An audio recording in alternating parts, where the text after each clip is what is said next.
juga satu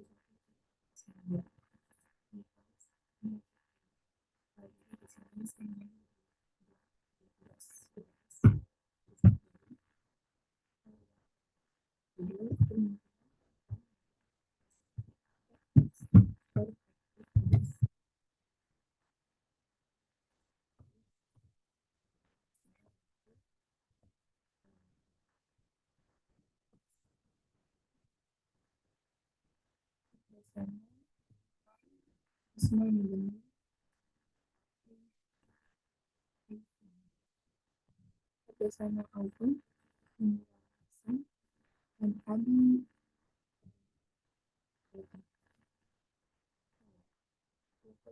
kami kalimat sampai dan Rasulullah Shallallahu Alaihi Wasallam ayam wajib dan itu pun mengaku asal dia wajib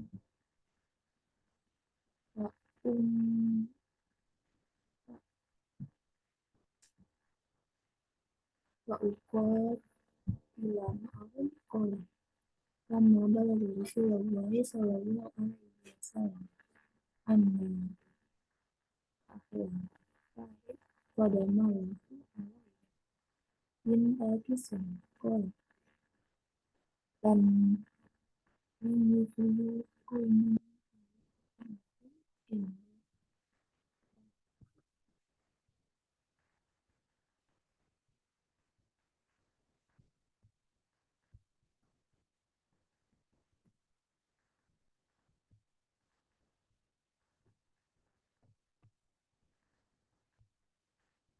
itu telah resmi di Indonesia dan menciptakan dari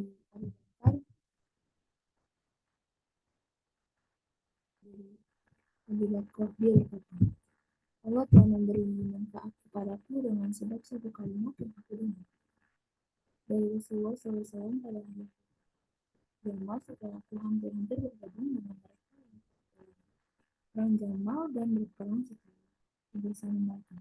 Dia berkata, ketika sampai berita kepada Rasulullah SAW bahwa penduduk pentingnya jadi dia itu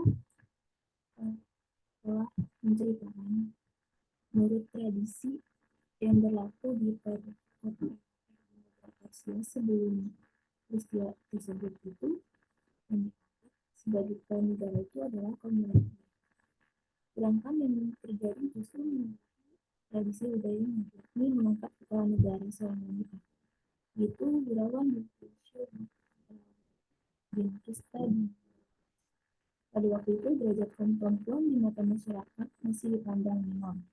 Wanita tidak dipercaya untuk mengurus masalah publik, lebih-lebih masalah kenegaraan. Kondisi ketika itu juga logis karena saat itu wanita tertutup sehingga wawasan dari pengetahuan masih kurang dibanding laki-laki. Seakan-akan yang dicatat mungkin. Nah, jadi dalam kondisi sosial historis semacam itu, sebagai ekonomi bangsa yang menyerahkan urusan kemungkinan dari perempuan itu tidak akan sukses sebab bagaimana mungkin akan sukses jika pemimpinnya itu aja adalah seorang leader. Padahal salah satu ideal seorang pemimpin itu adalah kewibawaannya. Di samping itu juga mungkin satu pandang tidak mempunyai leadership dan kewibawaan untuk menjadi pemimpin. Selanjutnya ini ada syarat atau penjelasan dari hadis. Jadi dalam hadis ini tuh Rasulullah menyebutkan keberuntungan bagi kaum kepemimpinan kepada perempuan. Artinya itu jika keberuntungan tidak menentu mereka hanya kemerosotan dan kemewahan. Dalam hadis ini tuh diriwayatkan oleh Imam Bukhari, terus ada juga Imam Tirmizi dan juga ada Ahmad bin Hanbal. kebanyakan ulama tuh menjadikan hadis ini tuh sebagai larangan atau tidak sahnya wanita tampil menjadi seorang pemimpin, termasuk kepala negara atau seorang presiden. Tapi Imam At-Tabari itu dan salah satu riwayat dari Imam Malik menyatakan bahwa perempuan boleh saja menjadi pemimpin atau kepala negara atau seorang presiden.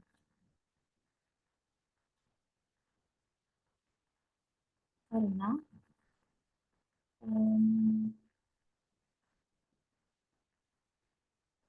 analisis pertama menjadikan hadis ini sebagai dalil tidak dibenarkan perempuan menjadi pemimpin bagi laki-laki ialah bahwa hadis ini redaksinya itu berbentuk kabar atau berita, tetapi maknanya adalah insya Allah. Artinya itu Rasul melarang perempuan menjadi pemimpin bagi laki-laki. Dan dalam hadis Rasulullah juga secara eksplisit menafikan kemenangan dan keberuntungan bagi kaum yang menyerahkan kepemimpinan kepada perempuan. Artinya jika keberuntungan tidak memihak kepada mereka, hanya kemesokan dan kemenahan yang ditanggung. Dan dalam kaidah pengambilan hukum juga redaksi teks yang seperti itu menunjukkan adanya larangan. Akan tetapi apakah larangan dimaksud oleh syariat itu mengikuti semua bentuk kejahatan dan di semua tingkatan, atau jika emang seperti itu, apakah perempuan sama sekali tidak boleh memegang kepemimpinan?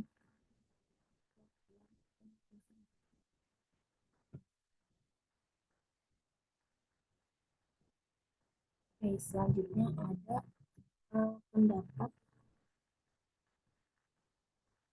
menurut Imam Ahmad, Imam Malik, dan Imam Syafi'i.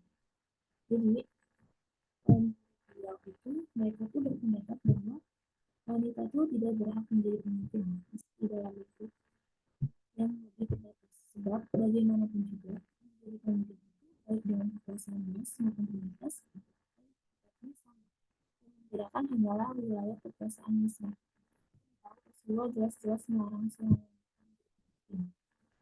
Sedangkan Abu Hanifah seorang perempuan diperbolehkan menjadi hakim, tapi tidak boleh menjadi hakim dan terus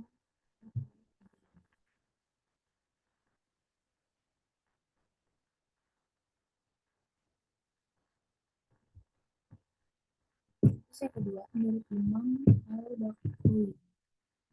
Jadi beliau berpendapat bahwa seorang perempuan tidak patut menjadi imam, kepala negara dan kodi, dengan alasan seorang imam itu wajib baginya keluar dari istana untuk dan sedangkan kodi itu harus keluar rumah dalam memutuskan perkara. Yang mana pekerjaan semacam itu tuh di atas layak dan patut baginya karena perempuan itu lemah dalam beberapa hal pekerjaan. Terus selanjutnya itu yang ketiga itu menurut jadi menurut beliau itu alasan tidak sahnya perempuan dalam memimpin suatu negara adalah karena kader wanita tidak memungkinkannya memegang kepemimpinan negara dan menuntutnya untuk bekerja secara kontinu, memimpin tentara dan memanajemen segala urusan tugas. Ini tentunya sangat berat dan melelahkan bagi seorang wanita. Selanjutnya itu keempat itu ada menurut Haji. Jadi beliau itu kelebihan laki-laki itu mengikuti dua